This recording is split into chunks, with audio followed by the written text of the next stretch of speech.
In the wake of major social and political change, employers large and small are taking steps to increase diversity, equity, and inclusion. Despite growing pressure and awareness, progress is slow, and for many, corporate DE&I initiatives are not achieving results. For many Black professionals in corporate America, it remains a lonely place, particularly if you're in upper management and senior management positions. The pressures to code switch, work twice as hard for half as much, deal with microaggressions and passive-aggressive behavior is forcing many Black professionals to reevaluate whether corporate America is a good fit for them. In his new book, Diversity is Not Enough, a roadmap to recruit, develop, and promote Black leaders in America, award-winning author Keith Wyche provides real steps for companies who are serious about DE&I. The Chicago Defender spoke with one of the 2021 Men of Excellence, Keith Wyche, about what diversity, equity, and inclusion look like and why many Black professionals believe their company's DE&I efforts are failing and why Black turnover is at an all-time high. Diversity, inclusion, equity, these are terms right now, especially over the past year and a half, that have been really kind of tossed around in corporate America. And the overwhelming response from a lot of my friends is just like what you said in the book. It's meaningless. It has no value. Some have been asked to be on committees. Some have not been asked to be on committees. The committees don't even have Black people. Can you speak to why? Because my friends and I have called it a myth, the myth of diversity and inclusion. But can you speak to why this is so broken for so many Black professionals? Yeah, and the reasons are really just too numerous to count. I've had the fortune of my career prior to Walmart of being president of 3 companies, serving on the board of a publicly traded company. And so, I've seen this from the classroom to the boardroom. And quite often it starts with understanding that those people who are in power, and I can't remember, I want to say it was, can't think of his name, but it said basically power concedes nothing, basically without a fight. And people in power just, consciously or subconsciously don't want to release that power. Right. Mm-hmm. So that's the first thing. The second thing is a lot of it, DEI efforts I've seen have focused primarily on just the recruiting part of it. Right. Which is just the tip of the iceberg, because what happens is you recruit a Black person or brown person or whoever it is, and then you don't pay any attention to how they're brought into the organization. You don't focus on their development, their needs. You don't make sure that, they have equal access to opportunities, growth, and development. And so what happens is it becomes this revolving door. And so I don't know if you read the part in the book or if I even defined it, but when I talk about diversity, equity, inclusion, I'm a simple guy from public school. Diversity says everybody gets invited to the party, right? And that's where a lot of companies stop. Yeah. Inclusion says you're made to be welcomed, heard, valued, appreciated, and you're offered a seat at the table. Mm-hmm. And that's good. But what's really missing is the equity piece that says I get the same meal of opportunities as everybody else. Yeah. And that's where a lot of it falls down, right? It's just we think, or companies think, if I just hire enough of them, that's good. Mm-hmm. And that's not a problem. Another problem as it pertains to Black people is we can be lumped into this people of color matrix, right? Yes, I found that so incredibly accurate, where we're lumped.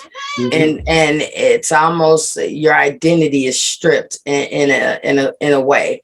It is stripped, because what can happen, and this particularly happens in technology companies in Silicon Valley, because they bring in a lot of Indian American associates who qualify under the people of color banner. Mm-hmm. You can have a number that says, hey, we have 30% representation of people of color, and only 2% of that be Black, right, or Latino, and so we see people hide behind that.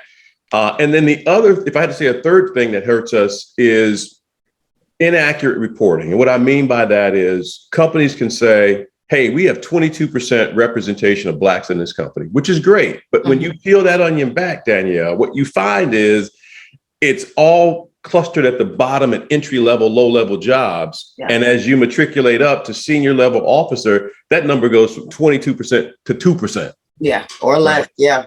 Yeah. And so, that's a big part of it. But I would say the overarching thing, too, is that people don't take a lot of time to listen to Black folks. Right. And what I mean by that is too often well-intentioned people have in their idea, in their mind, what we need without talking to us about it. Right. And they create solutions where they try and do programs to do things for us and to us, but not with us. Yeah. And that's another, the list goes on. And I write about some of the highlights in the book.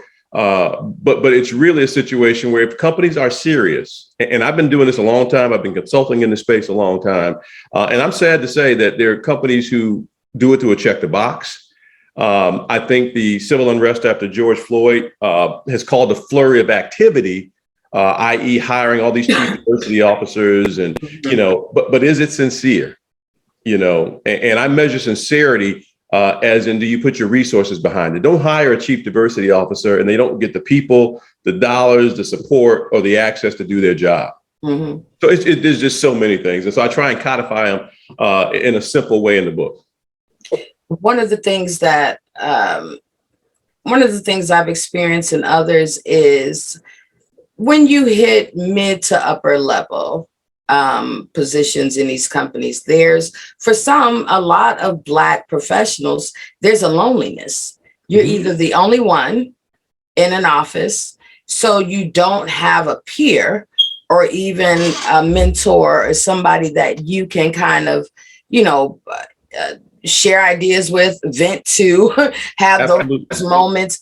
And that loneliness gets to be frustrating to the point where people, you talk about it, create this revolving door where there are Black professionals that are saying, I can't do this anymore, just because of the isolation that they feel in these environments. And you talk a lot about how it's changing by generation, meaning that, we were raised to get a job, stay there 30 plus years, get your pension, blah, blah, blah. Whereas the younger people who are coming out are saying, you know what? I don't like this. I don't like the policies. I don't like being the only Black person in my office. I don't like the lack of opportunities. Can you speak to how Black professionals are beginning to look at what they need from their companies differently? Yeah, and I'll push back and say what a lot of us have realized years ago is that our company isn't equipped to give it to us. And so, for example, and I'll talk about this in my previous books, Good is Not Enough and other things, is that, for me, I had to go outside of my organization once I experienced that loneliness, right? I had to join organizations like the National Black MBA Association.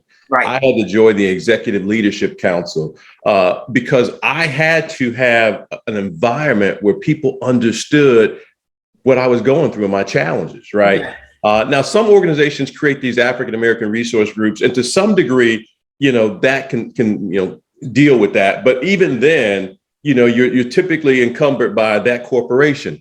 What younger folks are doing, I got 4 millennial age kids in their 30s. They have a different attitude. Mm-hmm. It is, I don't know if it's how we raised them or what, but their is, hey, I am not going to invest time, effort, or energy in anything or anyone that doesn't value me. Right. And they have no problem, and it's not a bad thing. They have no problem saying, you know what, I will go out here and start my own business. And I'll support myself during the gig economy, doing Uber, Lyft, whatever. They don't have the same tolerance level of dealing with this as others. And so the data is showing that they're leaving in record numbers to go do other things. Now, it's yet to be seen if they end up coming back. But I will tell you that there's an entrepreneurial spirit that millennials and those others, Gen Z, have that they're not going to do it. They just won't do it. Yeah, I remember having a conversation with my daughter, and all 3 of my kids have absolutely zero desire to come into the corporate world. And I remember asking why. And my daughter was very frank. My 17-year-old was like, we've seen our parents and grandparents get laid off after working so many years. We've seen them exhausted from code switching every day. And why would I want to put myself through that? Exactly. It's funny. My 4 kids, 2 have opted in, 2 have opted out for that same reason. And it's funny, my boys are the ones who've opted out. And they're like, Dad, we saw how hard it was for you to be a father, to be, we're not about that life. Yeah. And I really think, particularly in this past year and a half, with people being home, with George Floyd, the racial unrest, the pandemic, there's a shift in the thinking. We're really thinking more about how we spend our time, where we spend our time. And like you said, are we valued? Because a lot of us, especially, we have come up in this era where it was go to school, get the degree, rise up the corporate ladder, and you're constantly exhausted from fighting that fight and putting so much, of our time. It's the old adage, work twice as hard for half as much. Yeah. And that gets exhausting mentally. So we're thinking more about our mental and, emotional well-being when we're in these corporate spaces. Yeah, it's really another reason why a lot of folks are bucking at the return to work movement. Because, again, when I was at home, there was peace of mind. When I was at home, it didn't worry what my hair looked like, if it was natural. I mean, there were just a lot of things that you didn't have to deal with from that. I tell people all the time, and it's funny to watch my white peers. I say, guys, you have to understand, every morning I have to put a mask on when I come in here to deal with you guys. Yeah, that's real. What do you mean? What do you mean? I said, no, literally. It's, just like I put my suit and tie, I have to put that mask on. Yeah. You don't have to do that. Yeah, I think that was one of the things colleagues of mine said was like, what, it felt good to be able to just do my job without worrying about how I sound, how I look, how am I being, what's the term that people use, a team player. If I just keep to myself and do my job because I'm in a space where I'm isolated, it was less stressful. Less stressful, more productive. Yeah, the idea of actually going back into these offices, I would tell friends ages ago when I was in banking, like, I don't see Black people for 8 hours in my day. There were no Black people, in these offices. And that does something to you day in, day out for 20 plus years, depending on how long you are in these environments. What can companies do to be more actionable? I've seen, these statements that sound great. I've seen people bring in seminars and webinars, even though they may be optional for employees. So they have, kind of the foundation. But when it comes to actual actionable, tangible things to really change the culture of corporate America, that's where we fall short. What can companies do? Yeah, that's a great question. And the folks I consult, what I say is you first have to understand how we got here. And what I mean by that, Danielle, is too often these efforts of DEI, whatever, are looked at as charity or a nice thing to do. You have to understand that this country was built in a way that disadvantaged people of color, right? And so, and there's several examples of that, from the land grants where whites were able to get land for $1 an acre. We couldn't. You can think about something like the New Deal, where Social Security, people don't know this, but when Social Security was rolled out, it was available to every group except 2, agricultural workers and housekeepers, which were predominantly what we were at that time. The GI Bill, yeah, it was great for buying home ownership, but my father and grandfather couldn't partake in it. And so, we're not here because we're lazy. We're not here. We're here because there has been, historic or systemic racism. And the way I describe it that people can get it is, think about Monopoly. If the white boys were able to play Monopoly for 3 hours before we're allowed to get into the game, how successful will we really be when they've already bought Boardwalk, Park Place, Right. It's and so kind of to that degree, it's like, well, that's that 300-year, 250-year head start. And so I think once they understand truly the plight and how we got here, it creates empathy. And empathy, typically in my mind, after education, you get empathy. Empathy then creates action. But as long as companies look at it as a nice thing to do, is, oh, let's help these poor, it's not going to work. So first thing is start there, get understanding how we got here. The second thing is to be honest about where you stand. I talk in the book about nobody likes to admit they have an ugly baby. Too often companies want to highlight the awards they won and the things they do well. They don't want to own where they really are in this space. Yeah. And so I'm in the truth telling, and you can't get anywhere. A doctor can't help you if you're not truthful, right? Nobody. And so accepting and acknowledging the truth, and then putting a plan in place to address these issues, but including the people who are part of this in the decision. Right. And those are three big steps that we can take, from there, just at a very high level, from a senior leader perspective.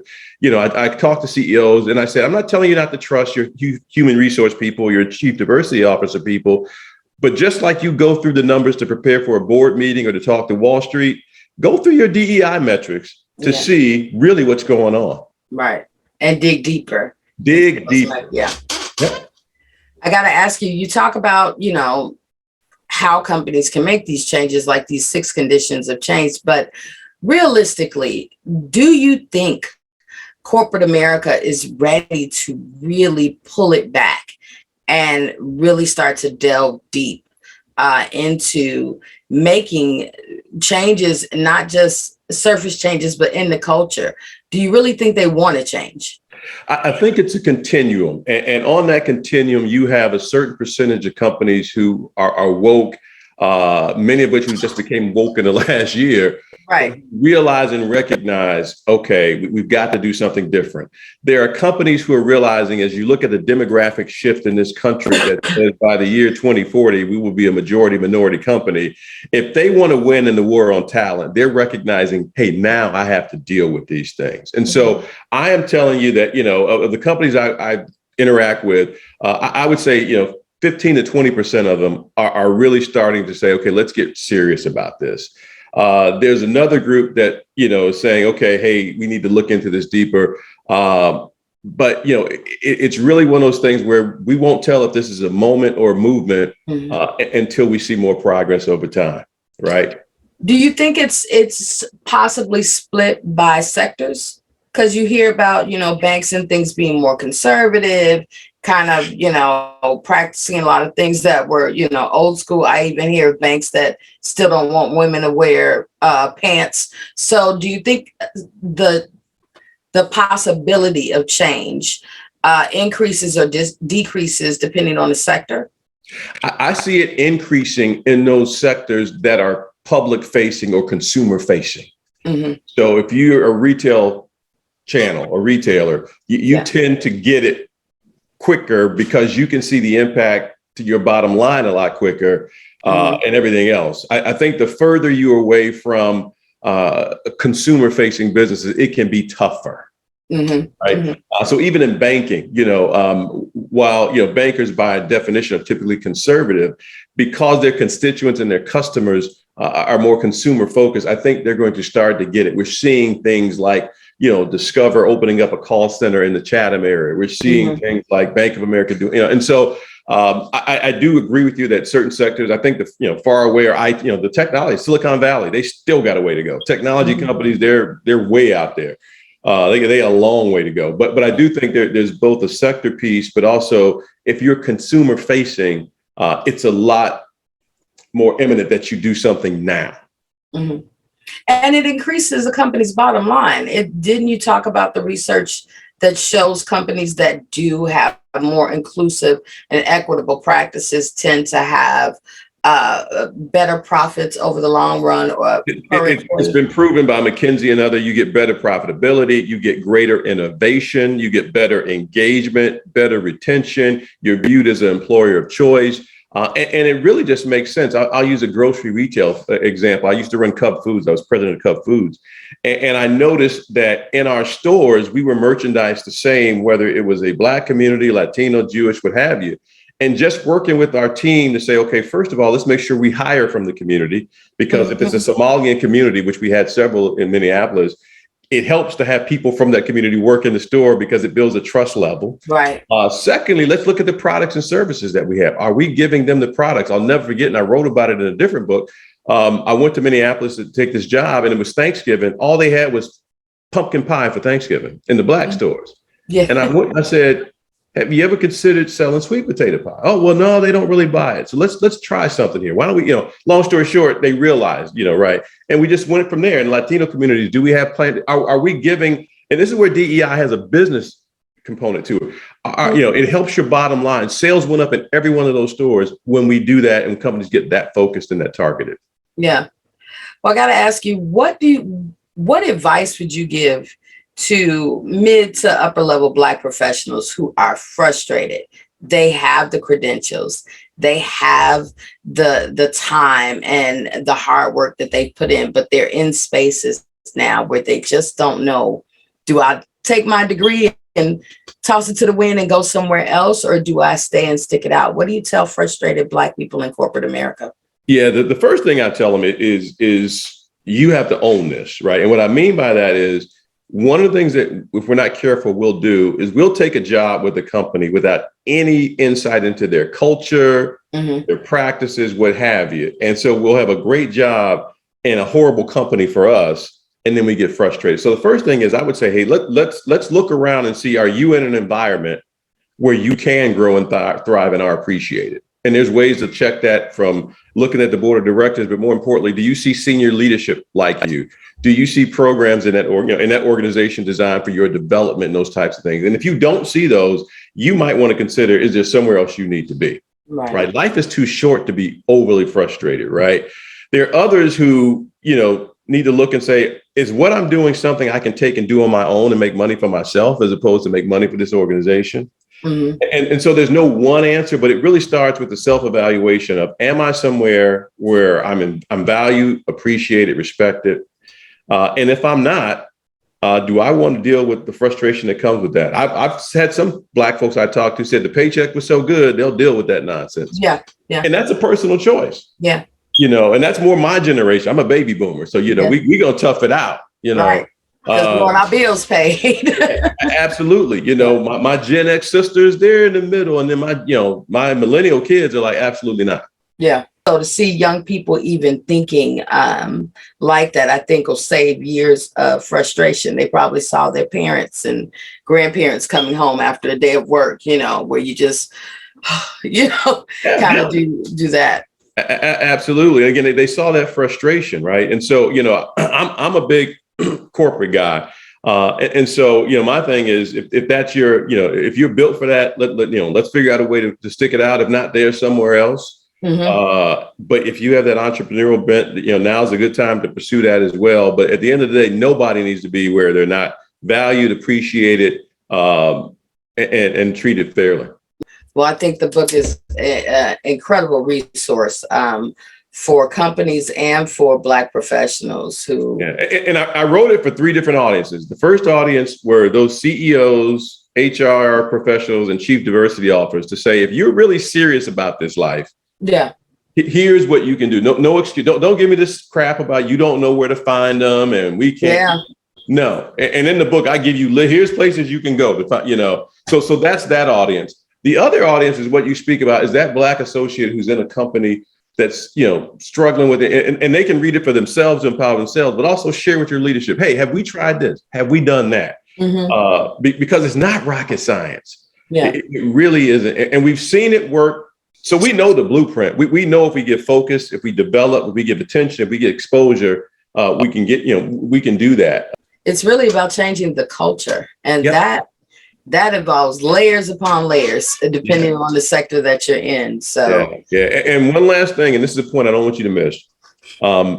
I've worked for a lot of CEOs and with them who they get it. I talk to them. I know they get it. And they will send the message down. Here's, but what happens is they don't run the day to day. It's those middle managers, those, the folks who really manage the people. If they don't get it, if they're not held accountable, it won't happen. Yeah. And you've worked in corporate America long enough to know what we value, we measure, and what we value, we hold people accountable for. And until we have that same level of focus on DEI, it's never going to happen.